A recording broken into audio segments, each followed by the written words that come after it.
There's nothing as great as a great marriage, and there's nothing worse than a bad one. Bad marriage, you're right. And so if you're married, why do you want it bad? Right. Why do you want the worst thing on earth, which is a bad marriage? Why do you want that to have longevity? No. When you're just a few yeses away from turning that thing around. Right. And I always tell people, I said, listen, if you don't have a God-centered home, you're going to have a child-centered home. That won't work.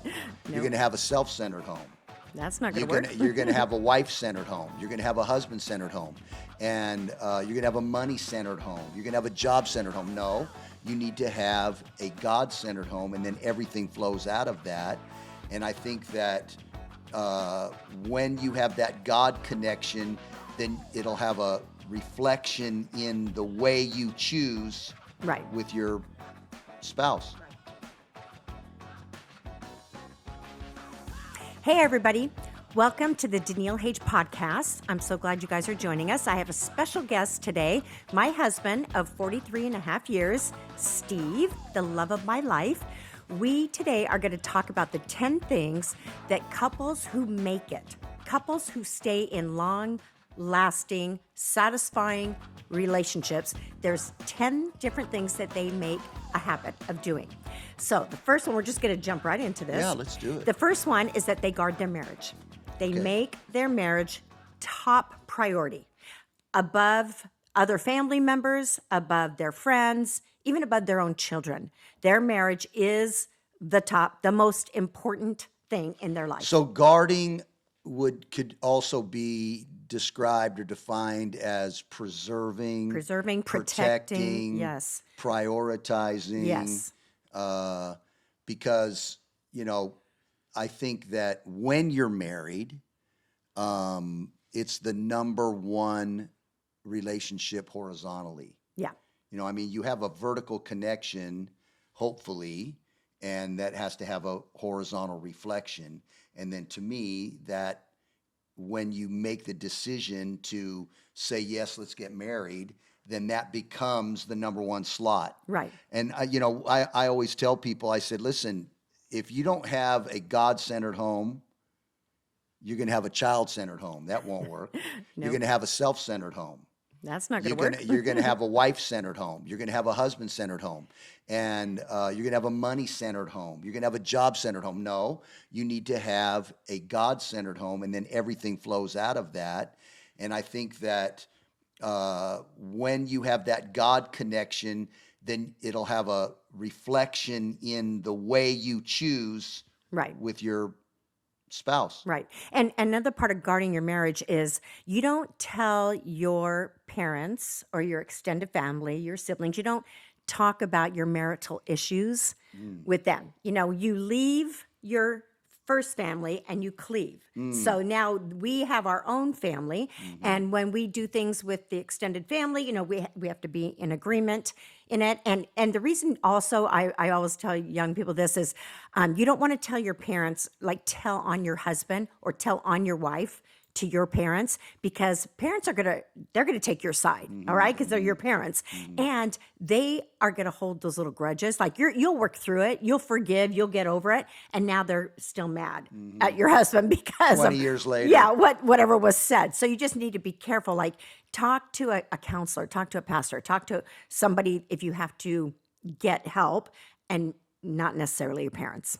And then another part of guarding is you don't talk to the opposite sex and confide in them about marital issues, okay? That's a no-no because, like, if I'm working, I have a job, and I start talking to the man at work because I see him every day, I talk to him every day, and I'm disgruntled with Steve, and then I start telling him what's going on in our marriage, and they're going to take your side too, and usually, and they're going to, and you don't want to give any chance to a transference of affection. Okay. Oh, come here, come to daddy. Let me help you with your problems. Steve does not go to other women outside of our marriage and talk about our marital issues, right? Because our stuff is our stuff. Absolutely. I just preach about it. Yeah. So I tell everybody. No, I mean, the reality is that you want to make decisions that are contributing to the health Yes. of the connection. Right. Right. And it can't be about you getting yours. It has to be about a we, not me. Right. It's got to be a we thing, Yeah. not a me thing. And so, sometimes when we make decisions that are self-centered or self-motivated, and you're getting yourself together without the we in mind, then that's why you would go outside of what's smart, Right. and then thinking that that's going to provide you some kind of relief or some kind of an answer, which it never will. It just piles on the negative. You start having layers of negativity. So for me, I just don't want. Let me say it like this: there's nothing as great as a great marriage, and there's nothing worse than a bad A one. bad marriage. You're right. And so if you're married, why do you want it bad? Right. Why do you want the worst thing on earth, which is a bad marriage? Why do you want that to have longevity? No. When you're just a few yeses away from turning that thing around, Right. or whatever. Okay, Yes. let's keep moving. Okay, number 2. Okay, so another habit is that they do things together. They recreate together. They do activities together, whether it's going to the gym together or a sport that you both like, pickleball or tennis, or we used to, and we bike together. We cycle. During the pandemic, we were on our bikes every day. single day, 20 miles a day. And it's just, or learning something new together. We've taken dance classes over the years, or, just things Until that I you started both pulling my muscles. enjoy. We snow skied together. We did family vacations once a year. But learning every now and then, learning a new thing together, Well, I just whatever think that is. I just think it's points of connection. Yeah. I don't know if it's activities or restaurants or movie or whatever. It's just creating connection. Yes. It's just creating connection, whatever that looks like. It doesn't have to be physical or sports related. It's just, what do you do that sets aside a time to connect Right. and authentically connect, and where you're not connecting around problems, you're connecting around fun and purpose, and there's that exchange that happens. You can't be healthy with a bad connection. Yeah. And something that we have always done, our whole marriage we've had weekly date nights. Not to say there's been some weeks that go by that we don't, but we always made that a priority, where you and me, away from the kids, had a weekly date night at least once a week. Yeah. A lot of times more than once a week. And now that we're empty nested. now that we're at the age that we're at and all that, we have date night every night almost. Yeah. And it's But I great. think that's really important for couples. Yeah, but we taking that time. carried our connection into this season of our life. Absolutely. We've Yeah. carried our connection. It's not like, oh, well, now what are we Oh, gonna the kids do? are gone. We have nothing left Yeah, in no, common. That's Right. not. We couldn't wait for them to get out of there. Okay, next. Okay, number 3, they complement one another. They don't compete with each other. And I feel like we've always done that well. When you were all the years in ministry, when you were traveling, I was raising kids. I was in full support of you doing what you were called to do. That was your passion and your purpose. Yes, there were times I felt a little jealous. He's out there having fun and traveling, and I'm home with the kids, and I want to go out. I want to go to lunch. I want to do the fun Very things. rarely. But he had a fun job. He liked his job, which was great. Still do. But I have to admit, there were times where I just felt a little bit jealous. Like, he's out having fun because his job wasn't work to him. It was fun. But I was in support of that. And I think couples that last support one another, right. applaud one another's successes, and support each other in their failures. Because, we have failures. We have weaknesses. We've not done everything right, but we're always supportive of one another and there for each It's other. not hard. It's not hard. Doesn't have to be. If love chooses the other person, Right. and it hasn't even been hard for me. Yeah. No, because if one of you in a relationship, if one is empowered and having successes, you're both empowered. It's both of your successes. And that I feel like that you look at my success as yours. And I've always looked at your success as mine. It's like because we're one. We're in this together. I don't know if I'm that deep. Frankly, I just think that I'm thrilled that you are making a difference in people's lives. And I just want to be supportive of that. Yeah. I don't know if I'm going, oh, it's my success too. Maybe, I guess, okay. You know, I'm Mr. Daniele Hage. Yeah, I mean, right. like, that's a great big success for me. But it's not about that. To me, it's about elevating people's awareness that gives them the best life that they can live now. And you're doing that, and that's a value to me, and I applaud that. Okay, so number 4, we have very open communication. Couples who stay together good. that last, there's an authenticity there. There's an integrity. There's I can't even think of anything that I wouldn't share with you. Well, I actually, we talk about everything. I kind of think, honey, it's like, you know, when you go to those concerts and they put those things around your neck, what are those things called? Those little passes. It's an all access pass. Okay. So we have to give each other an all access pass. Right. Where, you know, really nothing's off limits. No secrets. No deep, dark secrets. Well, or if you are gravitating toward a secret, you tell, you know what, I think I'm trying to have a secret here. You know? Yeah. Or and I noticed too, like when people, because we are in the people business, we are in ministry, and if someone comes to me and says, now don't tell your husband. Okay, will you promise not to tell your husband? I always say, stop.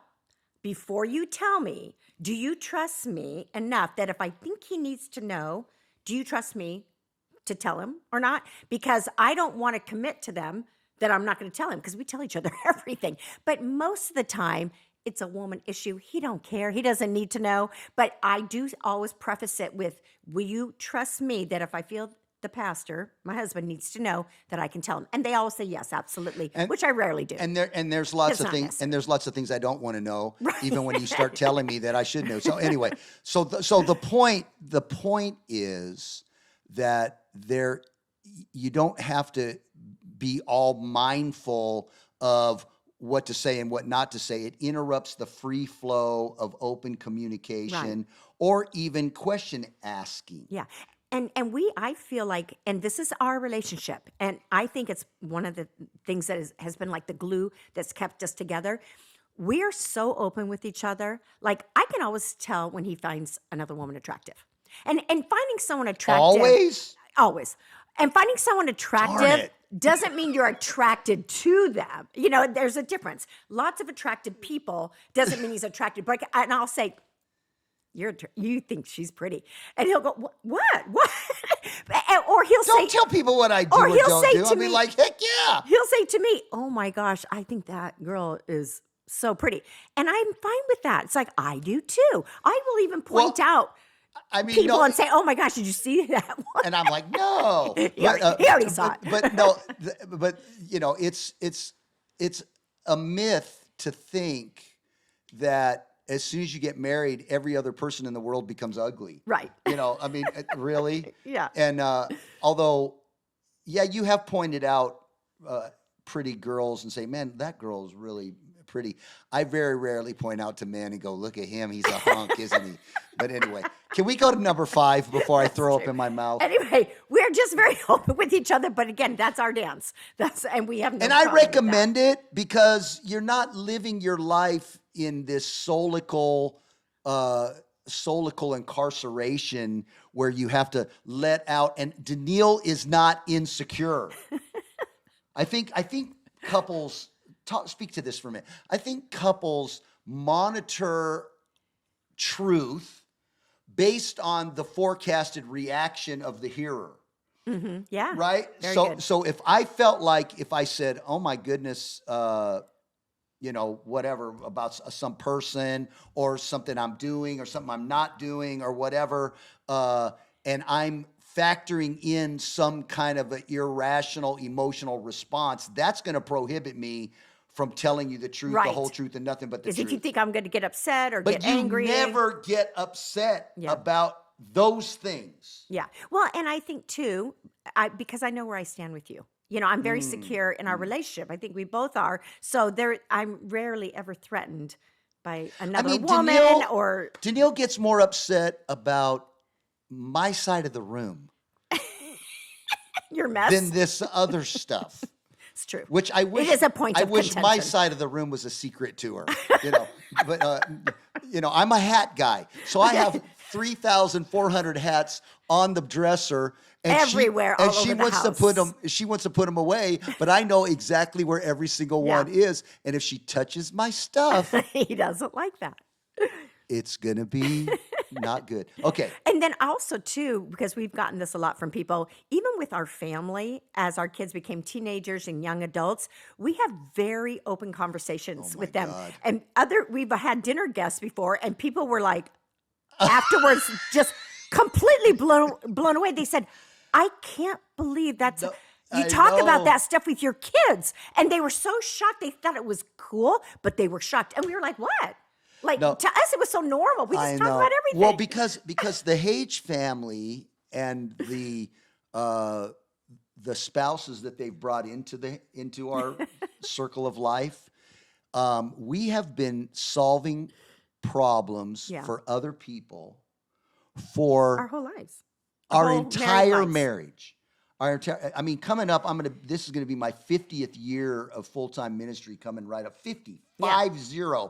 And so, and we've been married almost 44, and the entirety of our 44 years has been spent in ministry. And a lot of ministry isn't just teaching people, but it's solving problems or bringing application to the teaching to their lives. And our children then are exposed to that, and we never protected them. No. Dinner table conversation is, hey, what would you guys do about this? And so there are no secrets. Yeah, there really are. Okay, so number 5, they have a mutual respect for one another. Couples that last, they have a good, healthy respect for one another, and they don't they fight. Yeah, they fight. They get in arguments, but they never let it get out of control. They give each other freedom to be who they are. We're not trying to change each other. That hasn't always been the case, because early on, I remember there were things that Steve did that I definitely wanted to change. Well, it needed to change. Like, no manners needs to change, okay? Yeah, Steve. So I wasn't raised in a really refined environment, and Danielle was a little bit more refined in her approach to life. And so I would come in with my boisterous, high volume, tell it like it is when people weren't asking his input. I was answering questions nobody was asking. And but anyway, and he just wasn't real sensitive. Like, I couldn't read people's body language, and I would say, "Did you see their face when you said? Did you see they shut down? Did you see they weren't listening?" He'd be like, "What? What are you talking about?" No, I was looking in the mirror when I was saying all that. No, anyway. But I eventually too had to get to the place where, you know what? This is God's son, God's man. And it is not my responsibility to fix him, to get him polished, to change him. And I really did have to let that go, because I felt like he was a reflection of me. So it was really my own pride. And if he did something that embarrassed me, that made me look bad. So I eventually had to get to a place where, we are individuals. Yes, we are one in marriage, but we also have individual personalities, and we're both unique. And he is who he is, and I am who I am, and that's okay. Well, and Had to accept that. the thing is, not to make this a thing about me, but I'm the exact same guy when I'm talking to a group of people in a room as I am sitting here on this podcast. Yeah. You're not going to find any change, maybe a change of volume, but, and that rawness is what has contributed to my success in public speaking and preaching all over the world to millions of people in the last 50 years. And people just kind of go, I've never met anybody. I'm like, I think God was a one and done with the way I see things and the way I present. and it's not for everybody. Right. And I think I was a more private, Yeah. in Still my are. You still personality. are. And he would just share things. I'd be like, don't talk about that. Like, I was just a little bit more private. And he was just so Yeah, the out checkout there. lady at the grocery store doesn't need to know that you got a new car, and how much you paid for it. But I think that like in the last couple years, we have maybe categorically defined what you're saying. Tell me if I'm getting this right, as giving each other the gift of freedom. Yes. Like To be who we are. exactly, and to experience God's call, God's will, God's plan, His purpose for your life without getting in the way of that. Yeah. I don't believe that we can preserve our gifts and walk in the fullness of our God deposit having expression if the closest human being to you is trying to monitor that Yeah. and govern that Right. and not letting you get acquainted with that freely and fully. Right. So in order for you to reach your full potential, you need the most important relationship in your life to give you the freedom And to the support. yeah, but that's what support is. Right. I'm giving you the gift of freedom. Right. And the freedom is you're free to make mistakes, you're free to have successes, you're free to fail, you're free to win, you're free to lose, you're free to reach, you're free. You are free. And one of the ways that shows up, because people ask about this also, is that Steve and I, we do a lot of separate things because over the years, like for example, we always skied together. Well, he got to the place where his knees just couldn't take it. No. And I was like, I'm not ready to hang up Too my much skis. basketball in my youth, I can't do it. Yeah. And so I have girlfriends and we go on a few ski trips every year and he's in total support of that. He's not jealous, he's not threatened. Yes, I'm spending our money that we share on doing something that I love, but he's been always very supportive because he knows that's your something sport. important to me, even though he doesn't want to do it anymore. So just little things like that where he's given me the freedom. He's not trying to tie me down or keep me, and I don't try to keep him from doing things that you love. So and enjoy. and that comes from mutual respect. Yes. That Yeah. the confidence and the empowerment to give each other the freedom to be who God has called you to be and not trying to change that. Yeah. That comes from the core to me. The core way I experience you is from a disposition of respect. Yeah. I respect the woman that you are. I respect how you overcome your mistakes. I respect how you don't get too serious about your successes. I respect the value that you have connecting with our children and our grandchildren. I respect the study that you put in to help people. And like there's so many in fact, I don't think there is anything that I don't respect that or anything that tarnishes the respect. Yeah. I don't think you're perfect, but I think you're perfect for me. No. And so why do I want to, take away from that and Right. diminish that? So, and I feel the same things from you. Yeah. I Yeah. feel free. I can be me. Right. I'm doing my thing. Right. I'm advancing the call of God on my life, and you're advancing the call of God on your life, and we're advancing the call of God on our lives. Yeah. So we have our separate things, and then we have our together thing. Right. So- And then one more thing, and then we're going to be done. We're going to do the second 5 things in a part 2 podcast. But I just wanted to add this for those of you maybe in ministry or just married couples who are Christian followers. A lot of times people will say, so your kids never rebelled or your kids never got into drugs or, because we've raised 3 really good kids who all love God and are all serving God. And what I think what we attribute that to is because you said earlier, I am who I am, sitting here on a podcast or up on a stage or at home watching TV. I am who I am. And our kids always saw that. We didn't pretend to be one thing at church or in public, and then we were something else at home. And I think our kids grew up that way because as youth ministers, we were youth pastors for a lot of years, and we would hear teenagers come to us and say, you don't really know who my parents are. They're one way in front of you, but they're very different at home. And we would hear the horror stories.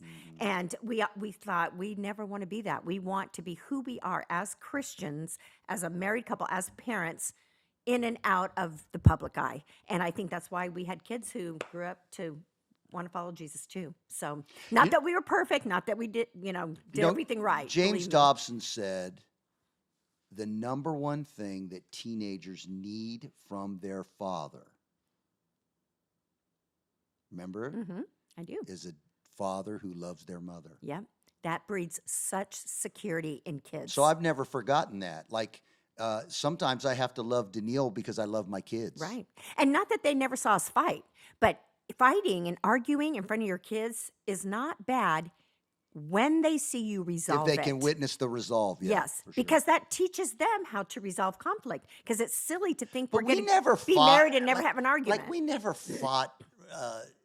We didn't fight ferociously. violently. No, we You didn't know, call it was each other just- names or throw things. Yeah, or it was just get one of stupid. us was being stupid. Anyway, so we're going to end this for today, but we're going to do a part 2 with 5 more things that couples do that stay together. And I just want to ask you, please subscribe. Please like if you liked it. Like it and share this with somebody that you know that maybe you think it might benefit.